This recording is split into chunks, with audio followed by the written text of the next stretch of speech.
RxMuscle, RxMuscle.com, Rx Television. This is Ask Dave, brought to you by Species Nutrition. Visit speciesnutrition.com right now. On Species Nutrition, our brand new ultra micronized creatine creolyze, available at speciesnutrition.com, as well as our sale on Protolyze protein pudding, 30 grams of protein per serving, delicious vanilla chocolate and cookies and cream, $29.99 right now at speciesnutrition.com. I'm your host, Sadiq Faruqi. This is your weekly 30-minute question and answer show with Dave Palumbo. All your questions on diet, training, supplementation, IFBB pros, competitions, all sorts of news this week. Of course, this past weekend, it was the Arnold Classic Australia, won by Brandon Curry, his second straight IFBB Pro win. But the big story was Dallas McCarver and him fainting during prejudging, not allowed to return to competition. And there have been stories after stories after stories. Well, we may have one of the best ones is going up live on our YouTube channel and on RxMuscle.com. We have Guy Sister Nino, who was there with Dallas McCarver. And of course, he posted a lengthy Facebook post. Well, we get his firsthand account of what happened during that incident, and of course, his thoughts on the Arnold Classic Australia. As we bring in Dave Palumbo. Dave, you have, I think, for the first time ever, an upcoming How to Be a Diet Guru course in the state of Florida. First of all, confirm if that's correct. Second of all, give the watchers some more details on this upcoming course. Yeah, you're absolutely right. Finally, after all the hype and hoopla and talking about it, the new RxMuscle studios will be complete next week. Next Thursday, we'll be moving a lot of our stuff in there, and we won't be fully in there probably for another 2 weeks. But May 27th, that's Saturday, May 27th in Cape Coral, Florida, at the new studios, will be the next Secrets to Becoming a Diet Guru course. Now, I know a lot of people have been wanting to try to take this earlier on, and I just didn't have any place to do it. Now I have the offices set up perfectly. It's going to be a great environment. You're going to get to see all the new stuff that we built in there, and I think it's going to be pretty special. So, believe it or not, I haven't really even advertised it yet, Sid, and we've almost sold half the class out already. So, guys, if you're thinking about attending the Secrets to Becoming a Diet Guru course, my course where I go over, it's a 10-hour seminar. I cover pretty much everything in terms of diet, supplementation, performance-enhancing drugs, men, women, off-season, pre-contest, detoxification, site injection oils, blood work. And we go over everything. You're going to learn how to be a true diet guru. And even if you don't want to be a diet guru, you just want the knowledge, it's a terrific course. And like I said, it's 1 day of intense learning. And we all become real good friends after that's all over, because it's a long day together. But guys, you got to sign up at DavePalumbo.com if you want to reserve your seat. Don't wait too long, I'm telling you. And the reason I made it a little later is that people need to book flights. I know there's a lot of guys flying in. I also have up on my website different hotels in the area if you need to stay over for the night. So that's going to be good. The Guy Sister Nino interview I did before, which will be up probably right as the show, actually probably before this show goes up, was terrific, because Guy was on stage next, or not next to him, but he was right near Dallas McCarver. And when Dallas started cramping or whatever went on, couldn't breathe, Guy was right over there carrying the guy off stage, and he had him on the floor backstage. So Guy had a firsthand account of what went on, which was, because pretty much I've talked to a lot of people, including Tony Doherty, who was back there. Everyone has told me respiratory tract infection, maybe a little dehydration and low blood sugar on top of it, but it's respiratory tract infection. And now you have idiots out there saying, "Oh, I didn't hear him coughing." Well, you'll hear the Guy Sister Nino interview. Guy said he was coughing nonstop. So I don't know why guys are breaking this 25-year-old kid's balls, but you know what? He's a trooper. He's a fighter. You can blame Chad Nichols all you want. It's bullshit. He had a respiratory tract infection.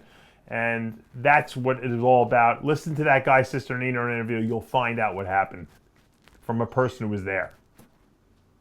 We now go to the questions. If you want to ask a question, you can join us on the Muscle Central Forum at RxMuscle.com. If you're not already a member, it is free to register. You can ask your questions on our official Instagram page, official_RxMuscle, our Facebook page, or you can tweet at us using hashtag AskDave. Let's go to the Muscle Central Forum and check in with Double O Gordo Dave. And I know you've answered this question before, but it's been a while. Your opinion on MSG?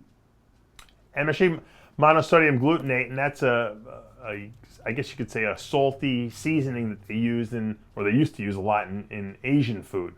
The old, I remember when I was a kid, we'd go in there and say, no MSG, please. Now I don't think anyone uses MSG, but it is, if you look at soups and you look at all kinds of Asian type style, I guess you could say, sauces in the supermarket, a lot of times you'll see the words MSG, monosodium glutamate. It's a type of salty tasting, seasoning that for some reason in people's brains can cause headaches, fogginess. I remember I would eat certain Chinese food. I'd come home and I'd be like almost like out of it. And it doesn't happen to everyone, but it does bother a lot of people. I think the problem is that it inhibits or works or stimulates the glutamate receptor in the brain. I think it actually depresses it, to be honest with you, or blocks it. But whatever the mechanism is, people don't feel good when they eat it. So when you're looking at, food you're buying, especially Asian foods, like I said, look at the ingredient list, MSG. If it's in there, I would avoid it, because you know what? Even though some people aren't affected by it, I just have a feeling it's not good for you. Let's go home. Great name. Dave, when performing lying leg curls, should the toes be pointed up or down? Lying leg curls, or not leg extensions, leg curls. I usually just keep my toes curled towards my body, so I don't extend my feet. I find that even on a leg extension, if you're toe pointed, okay, and rather than just having your heel like this, if you're toe pointed, I just feel like a weird torquing in my knee. Same thing from behind. I feel it in the back of the knee. So I think it's a stronger position to have your foot, at a right angle. Let's go to oats. I'd rather do another gyno surgery than watching this crappy show. I'm 23 years old and did 3 natural bodybuilding competitions. Can overtraining and dieting for about 2 years give you permanent hypogonadism, even if your testicles have normal size currently at 144 ng/BL? I would say no. I don't think that dieting, especially a natural guy, dieting hard, pushing your body, will permanently suppress testosterone production. Having said that, however, I think that chronically overtraining can reduce testosterone output. Okay? Also, it can reduce strength, it can reduce drive in the gym. And obviously, if you're not injecting testosterone to compensate for that effect, you could feel hypogonadism or gonadic. The problem is that you got to make sure you take enough rest. I can't stress how overtraining is the worst thing you can possibly do for bodybuilding. I was a runner, and runners are chronically overtrained. We run every single day. You don't want it to ever take a day off. It's a high that you don't want to miss. And you think if you take one day off, you're gonna lose something, or someone's gonna beat you at the next race. Bodybuilding is a completely different strategy. You have to take days off. If you don't take at least 2 days off a week from weight training, you're not going to recover well. And don't tell me Ronnie Coleman trained 7 days a week, because Ronnie Coleman's a genetic freak. I'm talking about the normal person who has normal genetics, okay? Maybe above average, but normal in the sense that they're not like superhuman. Those people need recovery. I needed recovery. I used to rest 3 days out of every 8 days. I would do 8-day rotations. I've said this before. I'll say it again probably 1,000 more times before it's all said and done. But the bottom line is that you gotta recover, especially as a natural athlete. Let's go to our good friend PTV on the Muscle Central Forum. I see many older people switching to meatless diets as they get older, but this always seemed counterintuitive to me. You would think older people, particularly seniors, would need more protein in their diet, not less, as one tends to lose muscle mass after 40. I'm not saying insane amounts of protein, but a healthy amount nonetheless. Why do you think this is, and what would be your protein recommendations for older people over the age of 50? Yeah, I agree with the person who's asking the question. I think what happens is people eat like gluttons their whole life. They get heart disease. They get all kinds of side effects. they go to the cardiologist. The cardiologist is like, you got, a blockage in two coronary arteries. Now we got to keep an eye on it. And people freak out. And they're like, oh, I'm going to die. But they didn't worry about that for the 30 years before that. They were eating junk food and stuff like that. So now they go on this extreme diet, or extreme plan. We're not going to eat meat. We're not going to do this. We're not going to do that. And they go the opposite direction. And then they make themselves, nutrient deprived. And then they have just as many problems because of that. So once again, it's about balance, Don't eat like a glutton until you get sick and then try to fix it, okay? As we get older, I truly believe we need less protein, but still high quality protein. So I don't eat as much. I used to eat 600 grams of protein a day. I probably eat 150 grams a day if I'm lucky, maybe 100 grams on Sundays. But I eat high quality protein. I'll eat chicken, I eat fish, I eat, eggs, whole, source of protein, whey isolate. But I don't do a lot of it because first of all, I'm not trying to get huge anymore. And secondly, I don't feel like my body's digestive system needs to be overtaxed anymore. So I think as we get older, we can cut our food intake back. But I think what we need to consider is high quality foods, especially high quality protein.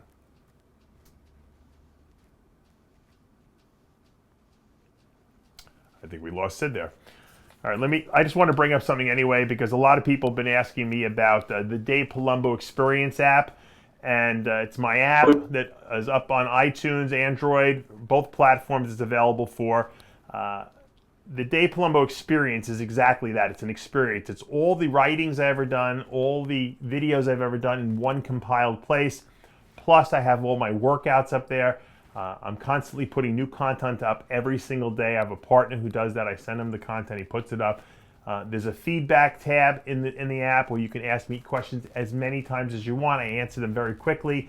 The best ones I save, and I do a private Q&A video once a week for the app members. It's $29 a month. You can, like I said, you can subscribe at the iTunes store or your Android store. And I'm telling you, you're going to love it. It's like you're having your own personal coach. And it's not costing you a fortune. So you guys can check that out. I don't know if we have Sid back yet. Do we? Oh, we do. Okay. Sid, let's go back to you. Yeah, so let's go to IP1211. Dave, what would be your ideal 16 or 20-week cycle if you were on a budget? He goes on to ask test, Trenbolone, and Clen, or any other suggestions.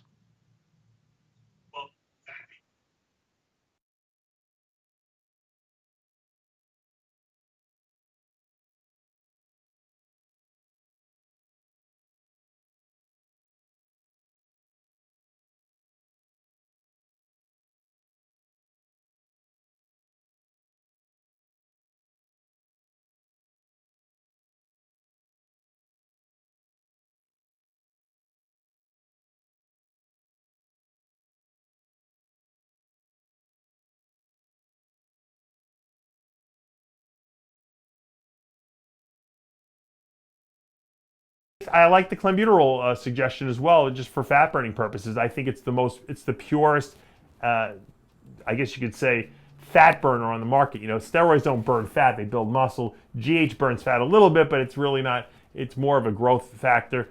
Clenbuterol is a pure fat burner in every sense of the word. And I think you burn more fat on Clen than any other drug that's available to use. So if you use a little clenbuterol mixed with Cytomel, I think that would be a good cycle. So you get your test, Masteron, clenbuterol, and Cytomel. And then, of course, I would throw some kind of an aromatase inhibitor in there that inhibit estrogen, maybe Arimidex, 0.5 milligram a day. And that's about as basic as you can get and still get really good results. Let's go to our Instagram questions. Again, if you're not following us on Instagram, it's official_RxMuscle. Let's go to muscle_machine.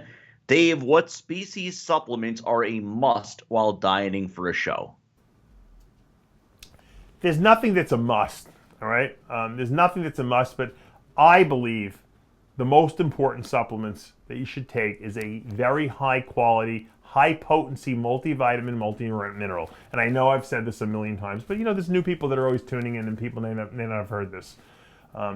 I like my V mineralized formula. I made it as good as you could possibly make it without pricing it out of existence.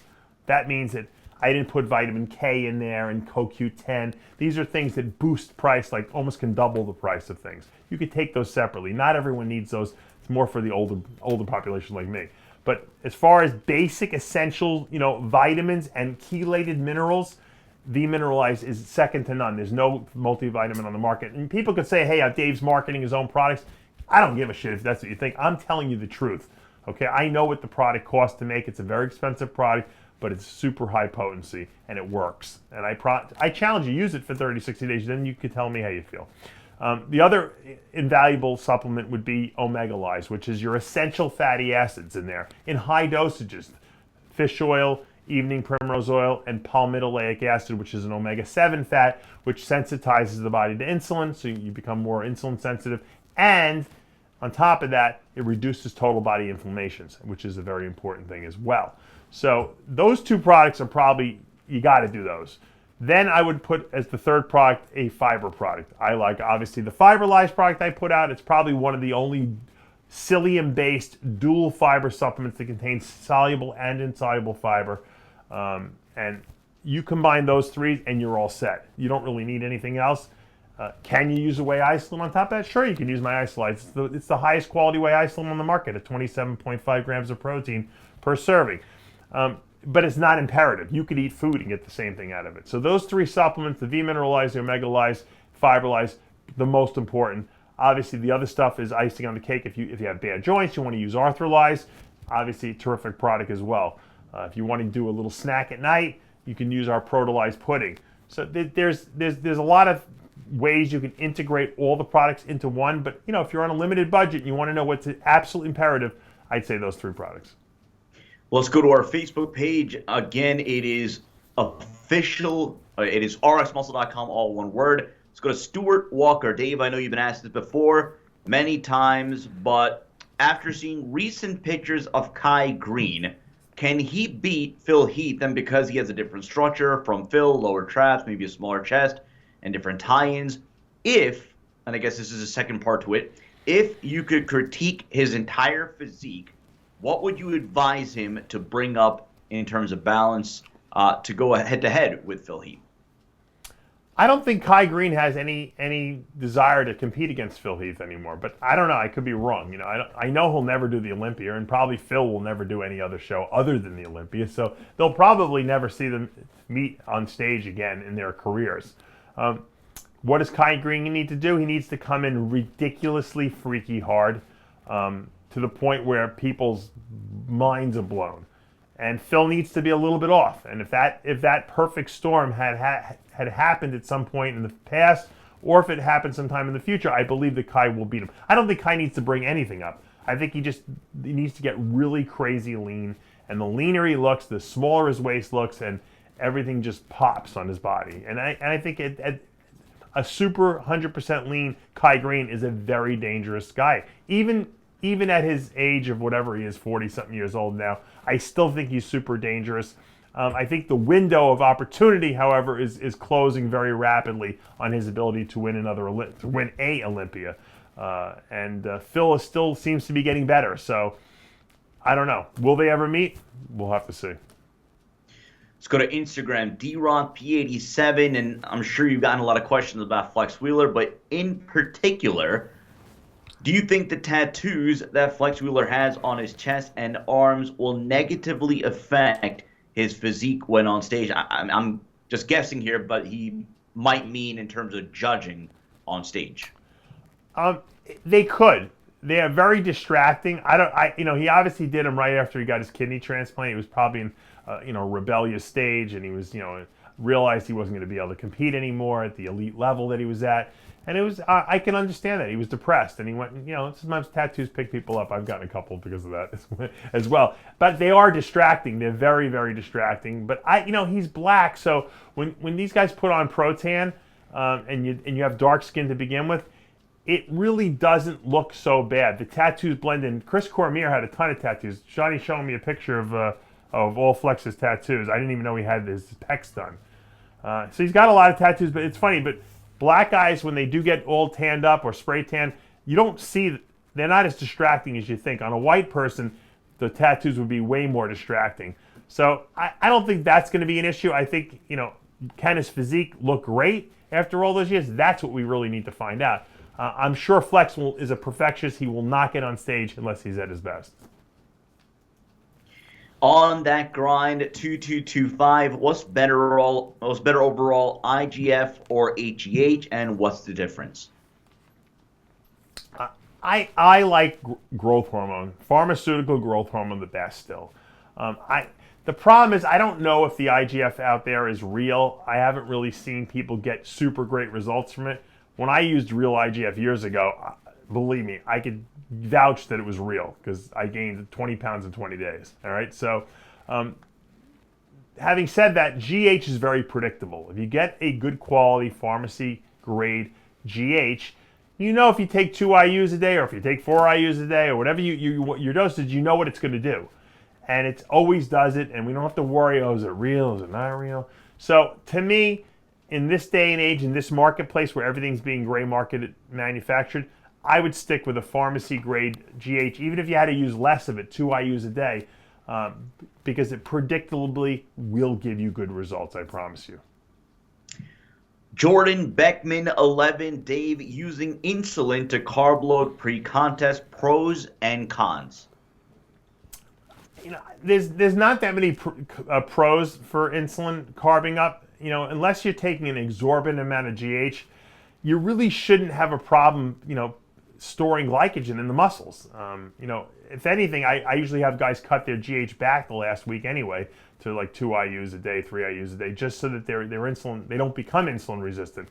On top of that, if you put insulin into the equation, there's always some kind of subcutaneous extracellular fluid retention that goes on with the use of insulin. So to me, you can only screw things up. If you look really good a week out, and I've said this before, don't change anything. Small, minute changes, add your carbs in gradually the last 2 days, mild diuretic, okay, stop your drinking, 12 hours before the show, nothing more drastic than that. And usually things work out well. It's when you do extreme things that disasters happen. Chris Draper 90, optimal body fat percentage to allow yourself to get to in the off season.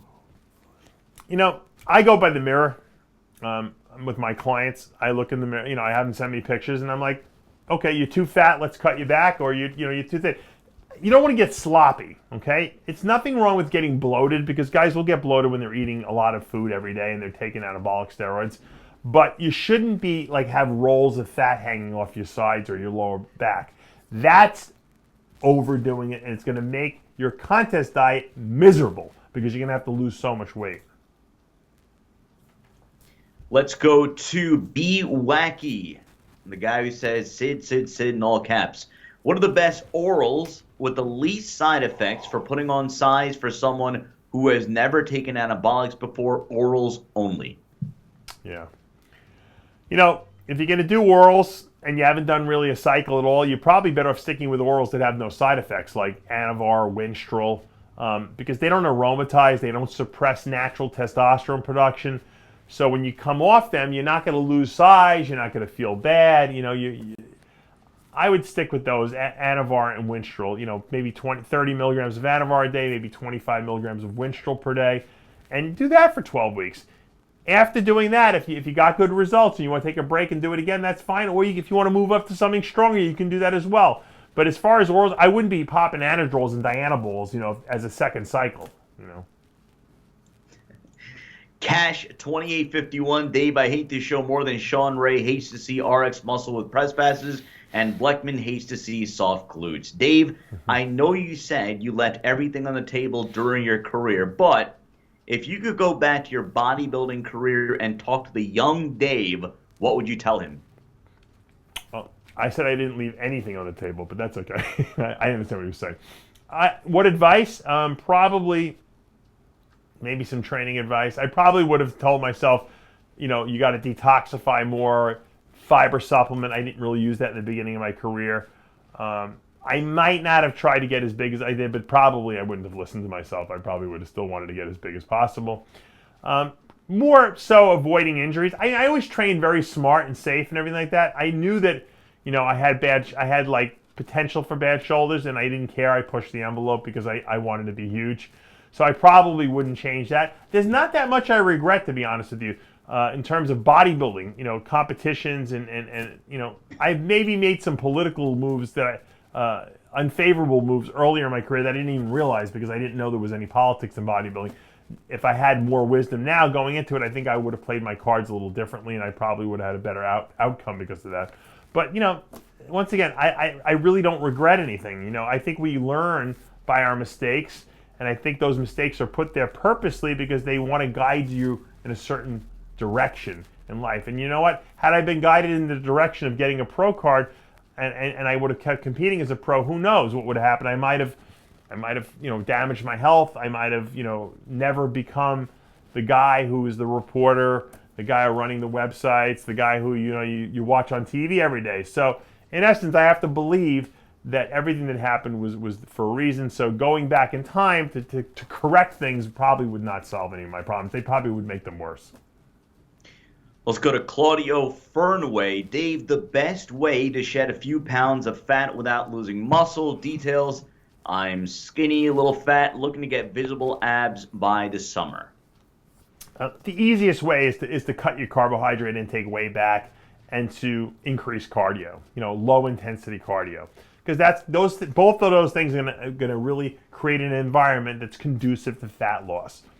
Obviously, you want to take in enough protein, you want to take in enough essential fats, but if you can keep carbs low most of the week, and maybe have a cheat meal once a week, of whatever you want, I think that along with cardio can get anyone in shape. Okay, now people like instantaneous gratification, so some people will throw clenbuterol in there and Cytomel in there and GH in there to burn fat, but the bottom line is you can burn fat if you control your diet. Let's go to Zorro5144. Now, we do get this question time to time, but with, so many episodes, new audiences, let's rehash your thoughts on this topic. Zorro5144, why do most bodybuilders eat white rice most of the time? I thought it's brown rice that should be eaten. Can you explain this, if and when to eat white rice? I really only do white rice when I'm carving guys up because, I want high glycemic carbs, or maybe post-workout. But most people drink shakes post-workout. So if you're doing a post-workout meal, that's okay, a high glycemic carb like white rice. But other than that, during the day, I like to do low glycemic carbs like brown rice and sweet potatoes and oats because it delays absorption. By the carbs being delayed in their entry into the muscle cells, okay, or into the bloodstream, you get less insulin output. So less chance that if you're eating a lot of carbs, you're going to get fat from them. If you're eating a ton of simple, quick-acting carbs like sugars, they make you fat because your body releases too much insulin. All that extra insulin that's around now takes whatever's in the cells and throws them into the fat cells, and you get fat from that. So bottom line is you have to be careful. You have to be careful because of that, that you don't make yourself fat. Joseph Leon from Costa Rica wants to know your thoughts on metformin during refeeds or cheat meals. Metformin is not a kind of drug that you want to just use when you have a bad day of eating. And that's how it works. It's something that needs to be taken daily and get in your system, and it helps resensitize insulin receptors. Unfortunately, it does block IGF-1 release, so it's not a great drug to take for bodybuilding purposes. But it is good if you're just kind of chilling out, and you want to look good at the beach or something like that. That's going to do it for this episode of Fast Dave, brought to you by Species Nutrition. Visit speciesnutrition.com. For Johnny Styles and Dave Palumbo, I'm Sadiq Faruqi. We'll see you next time.